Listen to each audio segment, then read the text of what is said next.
안녕하세요. 스프링 MVC를 강의할 윤재성 강사입니다. 자, 여러분들이 스프링 프레임워크에 관련된 기본적인 내용을 이미 알고 계시거나 아니면은 제가 촬영한 스프링 프레임워크 수업을 듣고 오셨을 텐데요. 이 스프링 프레임워크가 가지고 있는 다양한 개념이라든가 여러 가지 구현 방법들을 이용을 해서 웹 어플리케이션을 보다 손쉽고 빠르게 개발할 수 있도록 제작된 스프링 MVC에 대해서 살펴보도록 하겠습니다. 자, 스프링 웹 MVC인데요.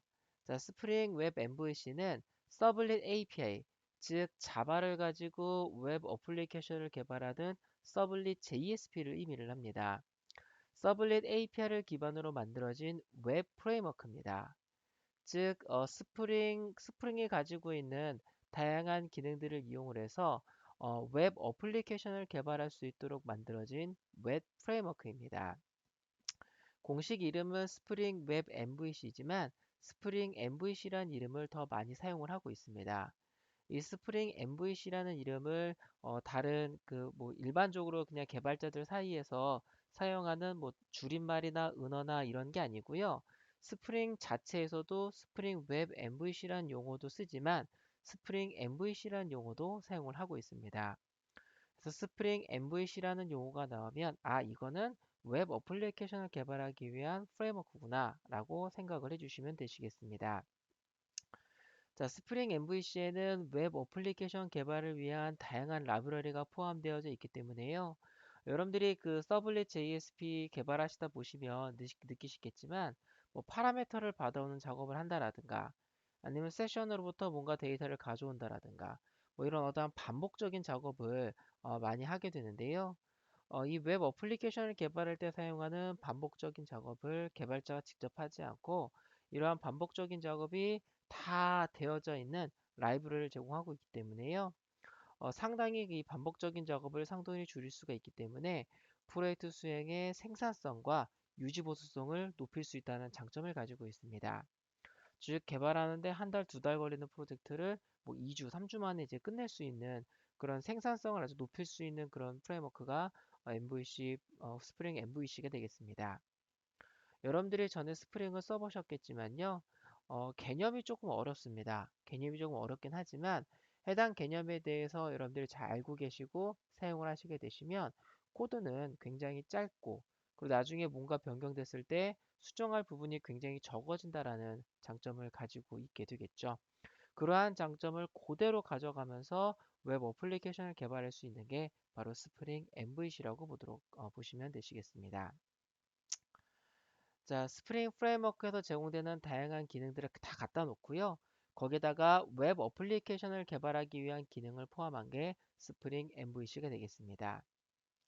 본 과정에서는 스프링 프레임워크 5, 현재 이 강좌를 촬영하고 있는 이 날짜를 기준으로 해서요. 현재 스프링 프레임워크 5가 최신 버전입니다. 여러분들이 학습하고 계신 시점에 6이나 7 버전이 나와 있을 수도 있지만요. 크게 굉장히 많이 바뀌거나 이러진 아마 않았을 겁니다. 본 강좌를 들을 수 없을 정도로 뭔가 굉장히 많이 바뀐다고 한다면 이 강좌를 다시 전부 다 재촬영을 해서 여러분들이 수업을 들으시는데 무리가 없도록 진행을 하도록 할 거고요. 그래서 본 현 시점을 기준으로 해서 스프링 프레임워크가 5 버전이 최신 버전이기 때문에 스프링 5 버전을 통해서 설명을 하도록 할 겁니다. 하지만 모든 예제는 스프링 4 버전에서도 테스트를 완료하였고요. 만약에 5 버전에서는 사용이 가능한 기능이지만 4 버전에서는 사용이 불가능한 기능이라고 한다면 4 버전에 대한 내용을 따로 소개를 해드리도록 할 겁니다. 현재 최신 버전이 5 버전이긴 하지만 4 버전도 소개드리는 이유가요. 스프링 프레임워크를 위해서 프레임워크를 가지고 프로젝트를 하는 걸 보시면 우리나라의 전자정부 프레임워크, 국가 표준으로 되어져 있는 전자정부 프레임워크가 있는데요. 이 전자정부 프레임워크가 현재 기준으로 스프링 4 버전을 기반으로 해서 현재 사용이 되고 있습니다. 이 때문에 현업에서 아직까지도 스프링 4 버전을 많이 사용하고 있는데요. 가급적이면 스프링 4와 5 버전 모두 다 사용할 수 있는 예제를 여러분들 소개를 시켜 드릴 거고요. 이 기능은 5 버전은 되는데 4 버전 안 된다. 이런 게 있다고 한다면 5 버전과 4 버전을 따로 소개해 드리도록 하겠습니다. 그래서 여러분들이 현업에서 스프링 프레임워크를 이용을 해서 웹 프로젝트를 수행을 하실 때는 5 버전을 알고 계시는 것도 중요하지만 4 버전도 잘 알고 계시는 게 굉장히 중요합니다. 두 버전 간의 차이가 굉장히 심하지 않습니다. 거의 대부분 유사하고요. 일부 부분만 다르기 때문에 그 부분에 대해서만 구분을 지어서 보시면 되실 것 같습니다. 자, 스프링 MVC 개발 방식인데요. 여러분들이 스프링 프레임워크를 학습을 할 때도 XML을 이용한 방법과 자바 어노테이션을 이용하는 방법 두 가지를 제공을 하고 있는 것을 보셨을 텐데요. 스프링 MVC도 스프링 프레임워크와 동일하게 XML을 이용하는 방법과 자바 어노테이션을 이용하는 방법 모두 다 제공을 하고 있습니다. 본 강좌에서는 스프링 프레임워크에서 살펴봤던 내용은 전부 다 자바 어노테이션을 이용한 방법을 사용을 할 거고요. 스프링 MVC에 관련된 내용만 XML과 자바 어노테이션 두 가지 모두 살펴보도록 하겠습니다. 만약에 여러분들이 어떤 방식으로 개발하겠다라는 거를 여러분들이 정하고 프로젝트를 하실 수가 있다고 하신다면 XML 방식이나 자바 오노테이션 편하신 방법을 선택해서 쓰시면 되시는데요. 현재 프로젝트를 여러분들이 뭐 유지보수를 들어간다라든가 아니면은 뭐 국가 프로젝트를 들어간다라든가 어떠한 그 외부 업체 프로젝트를 들어간다라든가 이럴 때는 어떠한 방식으로 개발하자라는 거를 사전에 정하고 들어갈 수도 있습니다. 그렇기 때문에 두 가지 방식을 여러분들이 모두 다 알고 계셔야만 됩니다. 이 개발 방식에 대해서 특별히 어떤 방식으로 하자라고 딱 정하는 프로젝트가 아니라고 한다면요. 편하신 방법 선택하시면 되시겠습니다. 자, 본 과정을 학습하기 위해서는 다음과 과정을 먼저 학습을 하셔야 되십니다. 먼저 자바 언어를 당연히 알고 계셔야겠죠? 그리고 스프링 MVC는 서블릿 JSP로 하는 웹 어플리케이션을 보다 쉽게 개발하기 위해서 쓰는 거기 때문에 서블릿 JSP를 이용을 해서 웹 어플리케이션을 개발하는 개념에 대해서 잘 알고 계셔야만 됩니다. 다음에 스프링 프레임워크인데요. 스프링 MVC는 스프링 프레임워크 위에다가 웹 어플리케이션을 개발할 수 있는 라이브러리를 추가해서 개발하는 거기 때문에 스프링 프레임워크에 대해서 잘 알고 계셔야만 됩니다. 만약 여러분들이 스프링 프레임워크에 대한 기본적인 부분을 잘 모른다고 하신다면 저희가 제공하고 있는 스프링 프레임워크 강좌를 먼저 학습을 하시고 그 다음에 이어서 학습을 해주시면 되시겠습니다. 다음에 아무래도 웹이니까요. 클라이언트를 위한 HTML, CSS, 자바스크립트, jQuery를 알고 계시는 게 좋은데요. 여기서는 깊게 막 되게 많이 사용할 건 아니기 때문에 자세하게 모른다고 하시더라도 여러분들 학습하시는데 무리는 아마 없을 수도 있는데요. 그래도 클라이언트 사이드를 개보죠. 프론트엔드 단을 작업을 할 때는 이것들을 쓸 거고요. 그 다음에 이것들에 대해서는 별도로 소개를 드리지 않을 겁니다. 그렇기 때문에 이 부분에 대해서 자세하게 학습을 하시면 좋고요. 기왕이면 알고 학습을 하시는 게 좋습니다. 다음에 본 강좌에서는 오라클 데이터베이스를 사용하도록 할 겁니다.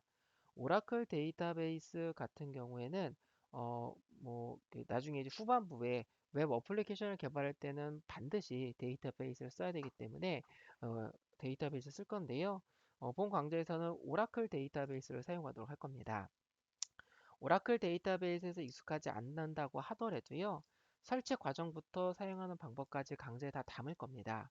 대신에 오라클 데이터베이스에 대해서는 자세하게 설명을 드릴 수는 없습니다. 그렇기 때문에 기본적으로 데이터베이스들이 표준 SQL문은 다 비슷비슷하기 때문에요. MySQL이나 이런 데이터베이스를 이용해 본 경험이 있다고 하신다면 어렵지 않게 여러분들이 강좌를 따라 하실 수는 있지만요. 그래도 오라클을 좀 공부해 주시는 게 좋겠죠.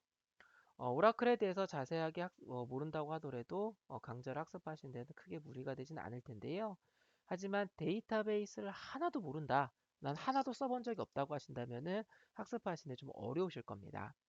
그래서 나는 데이터베이스에 대해서 뭐 한 번도 해본 적이 없다. 하신다면은 MySQL이나 오라클 데이터베이스 둘 중 하나 학습을 하시고 본 강좌를 학습을 해주시기 바라겠습니다.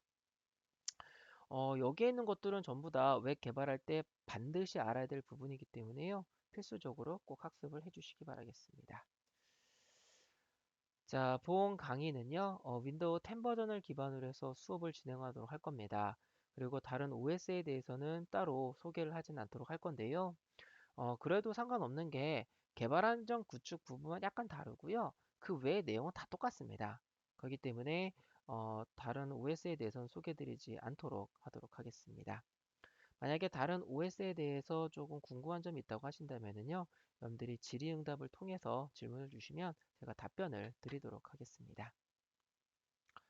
자, 스프링 개요에 대해서 살펴봤는데요. 스프링 MVC는 스프링 프레임워크에다가 웹 개발을 할 수 있는 라이브러리를 포함한 프레임워크가 되겠습니다. 스프링 프레임워크가 가지고 있는 뭐 AOP라든가 아니면 뭐 주입이라든가 뭐 DI 있죠? 그런 개념들을 장점들을 그대로 가져가면서 웹 개발을 할 수 있는 게 바로 스프링 MVC가 되겠습니다. 본 과정은 스프링 프레임워크 5.0을 기반으로 되어 있지만요. 모든 예제는 스프링 4에서 다 테스트가 되었고요. 그리고 5 버전과 4 버전에서의 다른 점이 있다고 한다면 예제를 통해서 소개를 해드리도록 하겠습니다. 자, 이제 본격적으로 스프링 MVC에 대해서 학습을 해보도록 할 텐데요. 스프링 프레임워크를 학습하셨을 때 느끼셨겠지만 개념이 좀 다소 어려우실 수는 있습니다. 제가 최대한 쉽게 설명을 드리도록 하겠고요. 여러분들이 개념만 잘 파악을 해주시면 코드는 굉장히 짧기 때문에 쉽게 여러분들이 학습을 하실 수 있으실 겁니다. 자, 스프링 프레임워크 개념 위주의 수업이 진행이 되는 거기 때문에요. 좀 다소 어려울 수도 있습니다. 근데 여기 좀 어렵다고 하신다면은 반복해서 학습을 해주시고요. 질의응답 게시판을 통해서도 답변을 드리도록 하도록 하겠습니다. 자, 좀 다소 어렵지만요. 여러분들 파이팅 하셔가지고요. 열심히 학습을 해주시기 바라겠습니다. 자, 이상 스프링 MVC의 개요에 대해서 살펴봤고요. 앞으로 계속 수업을 쭉 진행하도록 하겠습니다.